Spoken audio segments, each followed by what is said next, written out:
मित्रांनो, त्यानंतर आसाराम बापूंबद्दल मी फार आता बोलत नाही, तुम्हा सगळ्यांना खूप माहिती आहे. हा टॉर्च दाखवायचा, मुली सिलेक्ट करायच्या आणि ती मुलगी त्याच्यापर्यंत पोचवली जायची. माझ्याकडे सगळ्यात पहिले याची तक्रार 1983 साली आली होती. मी गुजरातचा 48 कार्यक्रमांचा एक दौरा केला होता. मुंबईच्या एका व्याख्यानाच्या वेळेस दिल्लीवरनं एक डॉक्टर मला भेटायला आले. त्यांना ते कळलं होतं, टाइम्स ऑफ इंडियामध्ये ती बातमी प्रसिद्ध झाली होती म्हणून ते आले होते. आणि ते मला सांगत होते, मानव साहब कुछ तो भी कीजिए, मेरी लड़की MD फाइनल की परीक्षा देने के बाद में वहाँ गई थी सत्संग के लिए बाबा के पास. उसका ट्रंक कॉल आया था कि बाबा ने सत्संग के लिए आज रात का समय दिया है. बड़े आनंदाने तिने फोन केला होता आणि त्या दिवसापासून ती गायब आहे. 2 वर्ष झाली, तिचा पत्ता लागत नाही. मी अहमदाबाद पोलिसांमध्ये खूप प्रयत्न केला FIR दाखल करण्याचा, पोरगी बेपत्ता या गोष्टीचा, पण अजून काही माझा FIR पण दाखल होत नाही. आणि हा माणूस कोण होता? दिल्लीमध्ये अतिशय मोठा डॉक्टर होता. राष्ट्रपतींचं जे पॅनल असतं डॉक्टरांचं, त्याच्यावर त्याचं नाव होतं. एवढा मोठा डॉक्टर होता तो. मी त्याला म्हणालो, महाराष्ट्रात असतं तर मला काही करता आलं असतं, तिथे मी काहीही करू शकत नाही. गुजरातमध्ये काही माझा एवढा परिचय नाही. पण तेव्हापासून मी आसाराम बापूकडे लक्ष द्यायला लागलो. आसाराम बापू भगवान कृष्णाचा अवतार. एका अल्पवयीन मुलीवर तो प्रयत्न करत असताना त्याच्यावर खटला दाखल झाला. राजस्थानमधली ही केस आहे. राजस्थानच्या DCP आणि त्यांचे कमिशनर अधिकारी यांनी उत्तम पद्धतीनं ती केस दाखल केली, कारण तोपर्यंत निर्भया कायदा आला होता. निर्भया कायद्यानुसार बलात्काराचा प्रयत्न करणं इटसेल्फ बलात्कार मानला जातो, शिक्षाही अधिक कडक आहे. त्याच्या आधारावर त्यांनी इंदोर आश्रमामध्ये जाऊन त्याला अटक केली. इंदोर आश्रमामध्ये त्याला अटक झाली त्यावेळेस त्याने राजस्थानच्या पोलिसांनी अटक केली म्हणून सोनिया गांधींना आणि राहुल गांधींना खूप शिव्या दिल्या. खरं म्हणजे राजस्थानचे मुख्यमंत्री याचे भक्त होते, पण त्यामुळे राजस्थानच्या मुख्यमंत्र्यांनी हस्तक्षेप केला नाही. पोलिसांनी चार्जशीट इतकी कडक केली की हा अनेक वर्ष तुरुंगात राहिलेला आहे. याचा मुलगा नारायण साई हाही भगवान कृष्णाचा अवतार. बापही भगवान कृष्णाचा अवतार आणि पोरगाही भगवान कृष्णाचा अवतार. आसाराम बापू किमान प्रवचन तरी देत असे. हा प्रवचन पण देत नाही. हा फक्त पोरी भोगण्याचं काम करतो. मी अतिशय जबाबदारीनं बोलतो आहे. त्याच्या अनेक तक्रारी यायच्या, पण कोणी काही करायचं नाही.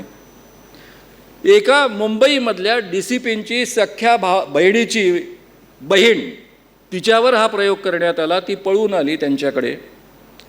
मुंबईला आल्यानंतर या DCPंना वाटलं की माझे अनेक IPS अधिकारी मित्र गुजरातमध्ये आहे, पण FIR दाखल करू शकले नाहीत. आणि म्हणून त्यांनी मुंबईला प्रेस कॉन्फरन्स आयोजित केली, कारण त्यावेळेस 0 FIRची पद्धती, सुप्रीम कोर्टाचा आदेश नव्हता, त्यामुळे ती पद्धती नव्हती. अहमदाबादमध्येच FIR दाखल करावा लागत होता आणि कोणीही IPS अधिकारी तयार नव्हतं याकरता.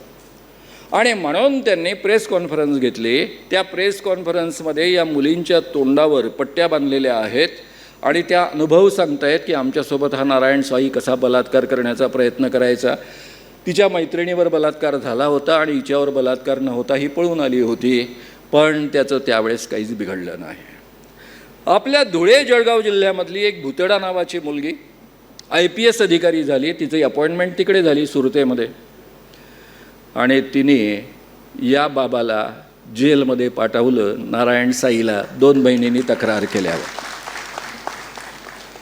ज्यावेळेस पोलीस अधिकारी हिम्मत करतात आणि ताकदीनं कायद्याचा वापर करतात, त्याच वेळेस यांना जेलमध्ये जाता येतं किंवा घातलं जाऊ शकतं.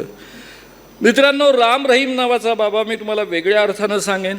त्याच्याबद्दल मी बिलकुल विस्तारानं बोलणार नाही, तेवढा वेळ नाही आपल्याजवळ.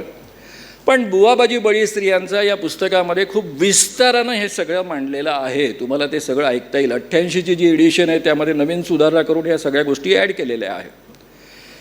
राम रहीमने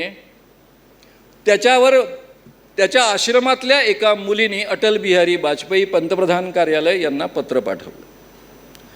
पत्राचा मसुदा फक्त मी तुम्हाला सांगतो. ही मुलगी सांगते की मैं बाबा की C ग्रेड की, म्हणजे 3ऱ्या टप्प्यातली साध्वी होती. या सगळ्या मुली ब्रह्मचारी म्हणून त्या ठिकाणी जगतात. आपलं आयुष्य त्यांनी बाबाला अर्पण केलेलं असतं. बाबा भगवान कृष्णाचा अवतार. एक दिवस तिला निरोप येतो की बाबा ने तुझे माफ़ी देने के लिए बुलाया है.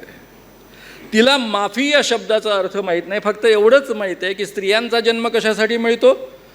स्त्री जन्माला येते कारण तिने गेल्या जन्मामध्ये खूप पाप केलेलं असतं म्हणून.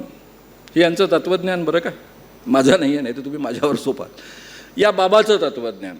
स्त्रियांचा स्त्री जन्म का मिळतो, कारण त्यांनी गेल्या जन्मामध्ये अनेक पापं केलेली असतात, याही जन्मात पापं केलेली असतात, त्यापासून मुक्ती पाहिजे असेल तर बाबा हा राम रहीम त्यांना मुक्ती देतो, त्याला तो माफी असं म्हणतो. ही जेव्हा त्याच्या गुहेमध्ये गेली, बाजूला रिव्हॉल्वर ठेवलेली होती, एक अश्लील व्हिडिओ तो पाहत होता. आल्या आल्या तो तिला म्हणाला, मैं तुम्हारा गुरु हूँ. ती म्हणाली, जी हाँ. तुमने मुझे तुम्हारा तन मन धन अर्पण किया है. ती म्हणाली, जी हाँ. तुम्हारा तन मुझे पसंद है, तुम मुझे पसंद हो, इसलिए मैं आज तुम्हें भोगना चाहता हूँ. डायरेक्टली, आड नहीं पड़दा नहीं. ती म्हणाली, बाबा ये गलत है, मैं आपको भगवान कृष्ण का अवतार समझती हूँ. तो म्हणाला, मैं हूँ ही भगवान कृष्ण का अवतार. जब मैं भगवान कृष्ण का अवतार था तब इतने हजारों से वही काम मैं आज भी कर रहा हूँ. त्यावर ती म्हणाली, ये गलत है, ऐसा मैं नहीं करूँगी. त्यावर तो म्हणाल, तो ते वाक्य फार महत्त्वाचं आहे. तो सरळ सरळ म्हणतो की ये देखो, मेरे पास समय नहीं है, मैं किसी लड़की के साथ में बलात्कार करना नहीं चाहता हूँ. सीधे सीधे तुम तैयार हो जाओ, नहीं तो ये रिवॉल्वर है, यहाँ के यहाँ मार दूंगा, तुम्हें गाड़ दूंगा, मेरा कुछ बिगड़ेगा नहीं. क्योंकि राजस्थान के मुख्यमंत्री, हरियाणा के मुख्यमंत्री, पंजाब के मुख्यमंत्री मेरे शिष्य है, कई केंद्रीय मंत्री मेरे शिष्य है, कई IPS अधिकारी और IAS अधिकारी मेरे शिष्य है, और डेरा सच्चा का हर दिन का कमाई 1 करोड़ से ज़्यादा है, मेरा कुछ बिगड़ेगा नहीं, तुम्हारे माँ बाप को भी मार दूंगा. आपला जीव वाचवण्याकरता ती त्या दिवशी तयार झाली. पुढे 3 वर्ष तिचं शोषण होत राहिलं या पद्धतीनं. हे सगळं वर्णन ती करते आणि हे वर्णन करून पाठवते. अटल बिहारींना पत्र, पंतप्रधान कार्यालय त्याची दखल घेतं, चौकशीला सुरुवात होते. एका खुनाच्या केसखाली आणि या 2 साध्वी मुलींच्या बलात्काराच्या आरोपाखाली त्याला जेलमध्ये जावं लागतं.